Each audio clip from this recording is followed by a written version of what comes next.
আল্লাহরে বলো, হে আল্লাহ,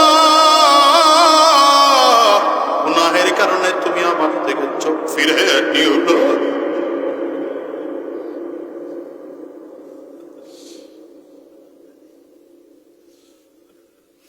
মালিক রে, গুনাহের কারণে তুমি তোমার কুদরতি নজর থেকে বের করে দিও না।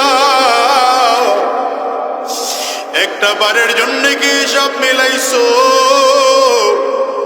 যে ইবলিস আল্লাহ পাকের একটা হুকুম শুধুমাত্র অমান্য করছে।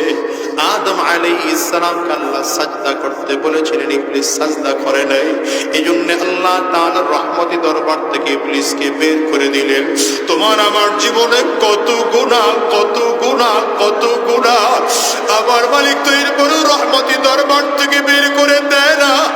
আর তোমার আমার জীবনে কত গুনাহ, ফেসবুকের মধ্যে গুনাহ, ইউটিউব দিয়ে তোমার আমার কত গুনাহ কামাই হয়, গুগল দিয়ে তোমার আমার কত গুনাহ কামাই হয়, ওই হোয়াটসঅ্যাপ দিয়ে তোমার আমার জীবনে কত গুনাহ কামাই হয়। এ গোলাম রে, একটা বারের জন্য কি ফিকির লাগাইছো? ওই